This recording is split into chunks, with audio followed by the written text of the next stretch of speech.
Hey everybody, welcome back to my channel. If you're new here, my name is Karina, and in today's video I wanted to bring you a little day in my life as a sub, as well as answer any questions that you might have about my transition from a full-time classroom teacher to a part-time substitute teacher. So I am currently in a school right now that I'm subbing at. It's a prep time, so I figured I would start my video off just kind of talking about how or why I got into subbing, as well as what the process looks like before I get into a school. So for those of you that are new here, I recently resigned from my teaching position this January and I quit my job. Yeah, just like that. I am leaving the class, and I was teaching 4th grade. This was my 2nd year as a teacher, and because of the work environment combined with a lot of other factors, I decided it'd be best for me to step away from the classroom for the time being. I have been truthfully and transparently having a really hard time finding another full-time position because I am left with very little experience, and so I'm currently working on building up my toolbox. And in the time that I'm in this limbo, I am both subbing and I'm also serving. So it's not ideal, but I really just recommend that you make the best decision for you before leaving. And if that means that you want to make sure you have a secure position before deciding to leave the classroom, it is what it is. For me, that was not the case. So I did not originally want to sub, while I knew it would be something easy for me to do in the meantime, which is why I'm pretty strict with my subbing schedule. I sub every other week as it stands right now because I'm still kind of in my limbo of not really wanting to be in the classroom. Kingdoms are falling, angels. Alright, so before I get too rambly, I want to talk about what it looks like to sub before I even get to the school. Now, I have an app with my district. You probably have an app or a website with your own district. Check with your HR department about it, but I'm sure if you're an actual sub, they'll give you all the deets. And it's basically like a little system that I can pick up my job. Similar to if you're a teacher, it's where you would post your job. So I like to kind of filter out the schools that I know I enjoy working at. Luckily for me, Ryan works in the district, so she's able to give me a little bit of background, considering I did not go to any schools in this district when I was younger. So after I pick the position that matches the day, that matches the school that I like, I will send a quick little email to the teacher I'm covering for, just introducing myself. I will include a copy of that email a little bit right here, and it really just says, you know, like, this is who I am a licensed teacher, so if you want me to pick up where you left off, I totally can. Just really trying to make the teacher feel a little bit more comfortable with who they're leaving their class with. I myself had, having subs stressed me out a little bit in the beginning because I really wanted them to not really disrupt the structure of my classroom. It was different this last year because I had a co-teacher, so it was never really a big stressor for me, but definitely my first year teaching, something I worried about, and I don't want people to worry about having me as a sub. I then send them the email and I kind of just ask them about, you know, if you have any sub plans, send those. I switched my iPad out from my computer, so if you have a device, leave that, things like that. And then not all the time, but sometimes they do send their lesson plans, and that gives me the opportunity to prep for the day. And then what I will do is I'll kind of just set myself up for success and whatever the next day looks like.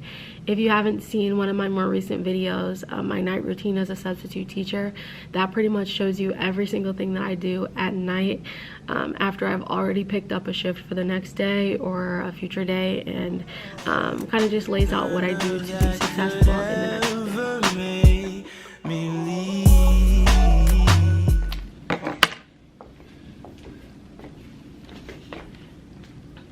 So dressing like a sub is the same thing as dressing like a teacher. You want to be business casual or as professional as possible, whatever your district recommends. I also use this time to try out new outfits because if anybody can dress funky, it will be a teacher. So let's do an OOTD. So I have this cream cardigan that I got from Charlotte Russe.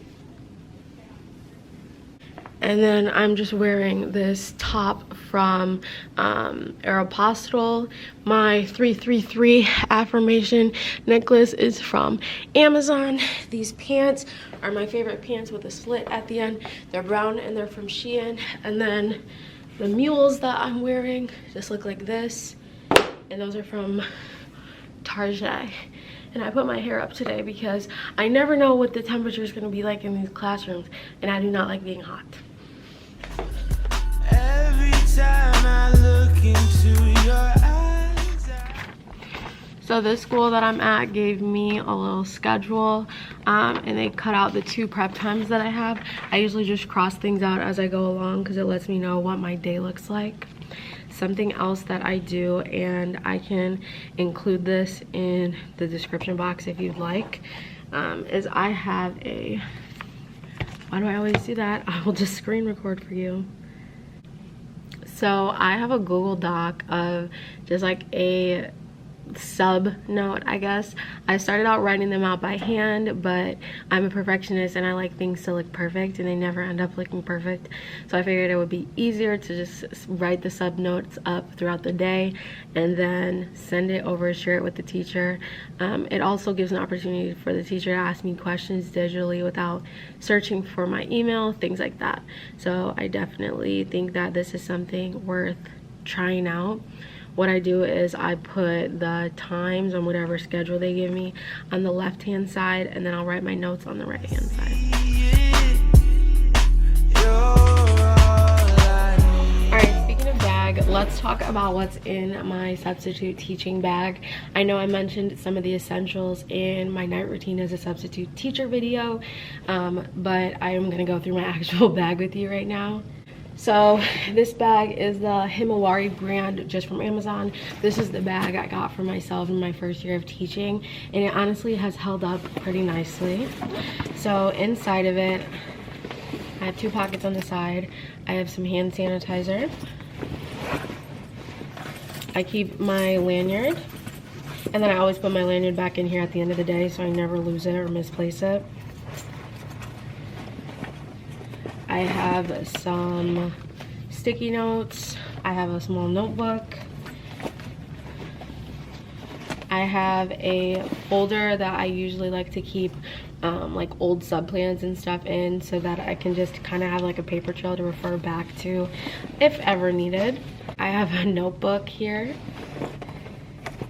I have a, this is the book that I'm currently reading and working on, is the 7 Habits of Highly Effective People personal workbook.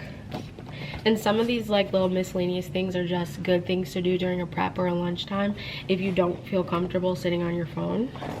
I have another notebook, lots of notebooks for lots of different things. More post-it notes in other sizes, a book, my wallet, charger for my iPad. My iPad's on the desk, but obviously I keep my iPad in here. And then this is just like an adapter cord for when I'm editing.